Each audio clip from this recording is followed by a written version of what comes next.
My dear friends, आज हम class 12 math chapter 3 आव्यूह मैट्रिक्स के बारे में बच्चों डिस्कस करेंगे।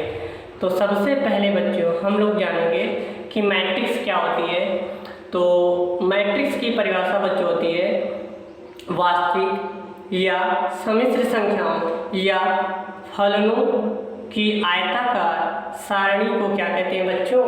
आव्यूह कहते हैं। तो हमने बताया आव्यूह जो है वास्तविक या सम्मिश्र संख्याओं या फलनों की आयताकार सारणी को आव्यूह कहते हैं।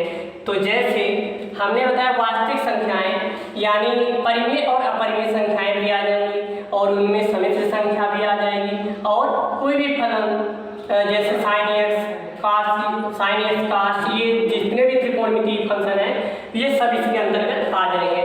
तो हमने बताया इसका एक एग्जाम्पल बताते हैं बच्चों, जैसे √2 1 3 3 4 1 और 2 1 5 ये क्या हो गई बच्चों? आव्यूह है।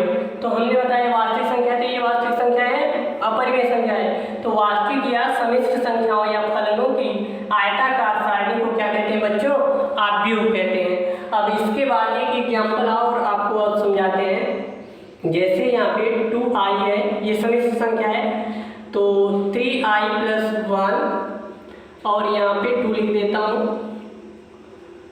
ये 3i 4i -3 और यहाँ पे 2i, ये भी क्या है बच्चों?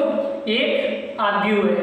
तो हमने बताया वास्तविक या सम्मिश्र संख्याओं या फलनों की आयताकार सारणी को आव्यूह कहते हैं। तो आयताकार सारणी में ये सभी बंद है, वास्तविक या सम्मिश्र संख्या या फलनों की आयताकार सारणी को हम बच्चों क्या कहते हैं? आव्यूह कहते हैं।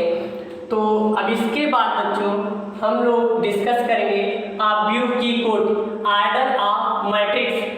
यदि किसी आव्यूह में m पंक्तियां तथा n स्तंभ हो तो उस आव्यूह का क्रम m × n होता है, अर्थात कोटि = होता है पंक्ति गुणे स्तंभ।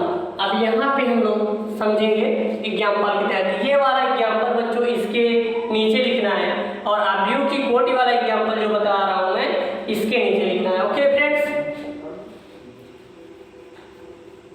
अब यहाँ पे एक एग्जाम्पल के तहत आप लोगों को समझाने की कोशिश करता हूँ। जैसे यहाँ पे कोई आव्यूह है 1 2 3 4 5 6 7 8 3 4 9 6 और ये आव्यूह है।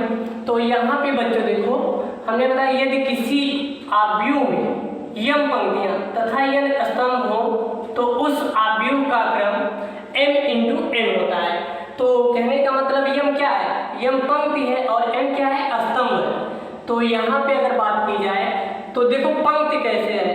पंक्ति देखो, ये वाली पंक्ति जो क्षैतिज में चलते हैं हम लोग उसे पंक्ति कहते हैं। जैसे ऐसे चलेंगे, ये सभी क्या है? पंक्तियां हैं बच्चों।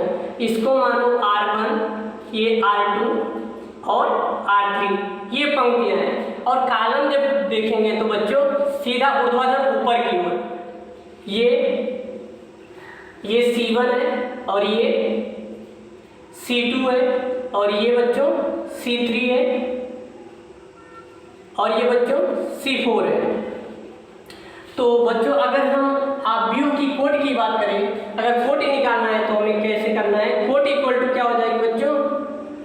अब ये लिखेंगे पंक्ति गुणे स्तंभ। यहाँ पे पंक्तियों की संख्या 1 2 3, पंक्तियों की संख्या कितनी है बच्चों?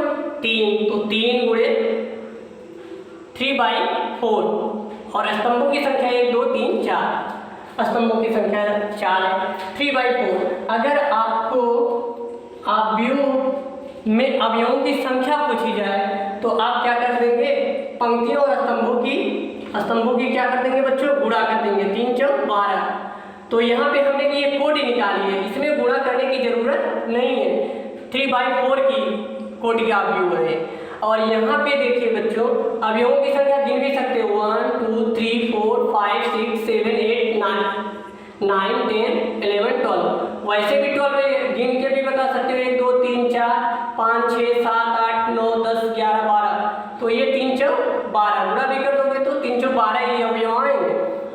तो इस तरह से हम लोग आव्यूह की कोड और अवयवों की संख्या निकाल सकते हैं। तो ये फार्मूला याद रखना, कोटि बराबर पंक्ति गुणे स्तंभ। अब इसके बाद बच्चों हम लोग डिस्कस करेंगे आव्यूह के प्रकार। अब आव्यूह के प्रकार, आव्यूह निम्न प्रकार के हैं। पहला है पंक्ति आव्यूह, जिसे अंग्रेजी में रो मैट्रिक्स कहते हैं। रो मैट्रिक्स क्या होता है? जिस आव्यूह में केवल एक ही पंक्ति हो उसे क्या कहते हैं बच्चों? पंक्ति आव्यूह। हमने बताया परिभाषा, जिस आव्यूह में केवल एक ही पंक्ति होती है उसे पंक्ति आव्यूह कहते हैं। अब एक एग्जांपल देता हूं, यहाँ पे 1 2 3, ये क्या है बच्चों? ये पंक्ति एक ही है, पंक्ति एक ही है और कॉलम चाहे जितने हो उससे मतलब हमें नहीं है। हमें पंक्ति आव्यूह पढ़ना है, पंक्ति आव्यूह की परिभाषा दे रहे हैं। तो जिस आव्यूह में केवल एक ही पंक्ति होती है उसे पंक्ति आव्यूह कहते हैं। तो यहाँ पे गिन लो बच्चों, ये पंक्ति तो एक ही हुई और कॉलम की बात करोगे तो कॉलम 3 होंगे। तो हमें तो पंक्ति आव्यूह से मतलब है। तो जिस आव्यूह में केवल एक ही पंक्ति होती है उसे पंक्ति आव्यूह कहते हैं। ओके फ्रेंड्स, अब इसके बाद बच्चों हम लोग चर्चा करेंगे स्तंभ आव्यूह, जिसे अंग्रेजी में कॉलम मैट्रिक्स बोलते हैं। क्या बोलते हैं बच्चों? Column matrix. तो जिस आव्यूह में केवल एक ही स्तंभ होते हैं तो उसे हम लोग क्या कहते हैं? स्तंभ आव्यूह। हमने परिभाषा में बताया, जिस आव्यूह में केवल एक ही स्तंभ हो तो उसे स्तंभ आव्यूह कहते हैं। जैसे अभी यहाँ पे मैं बताना चाहता हूँ 1 2 3। तो अब बच्चों इसमें देखो स्तंभों की संख्या एक ही है और रो की बात की जाए तो रो कितनी है? 3 है। तो हमने यही परिभाषा बताया कि जिस आव्यूह में केवल एक ही स्तंभ हो तो उसे स्तंभ आव्यूह कहते हैं। तो आप लोगों को बच्चों एग्जाम्पल समझ में आ रहा है? तो अब इसके बाद हम लोग डिस्कस करेंगे वर्ग आव्यूह। तो स्क्वायर मैट्रिक्स, जिस आव्यूह में पंक्तियों और स्तंभों की संख्या समान हो तो उसे हम लोग बच्चों कहते हैं वर्ग आव्यूह। अब एक एग्जाम्पल और बताता हूँ आपको। सभी एग्जाम्पल जिसके जिसके नीचे बताया उसी के नीचे लिखना है बच्चों। तो अब यहाँ पे हमने परिभाषा में क्या बताया?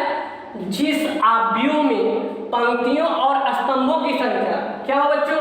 समान हो तो उसे वर्ग आव्यूह कहते हैं। तो यहाँ पे 1 2 3 4 5 6 3 6 9। और यहाँ पे देखो बच्चों हमने क्या बताया?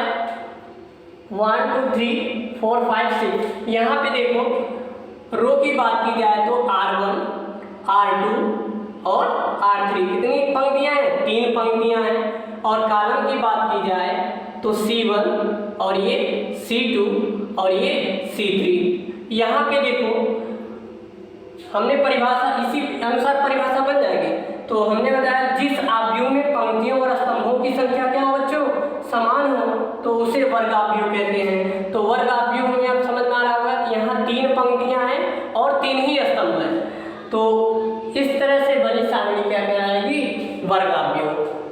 तो माय डियर फ्रेंड्स, यदि हमारा वीडियो आप लोगों को अच्छा लगे तो हमारे वीडियो को लाइक शेयर कमेंट सब्सक्राइब और बेल आइकन को भी दबा दें ताकि समय समय पर आपको नोटिफिकेशन मिलता रहे। जय हिंद।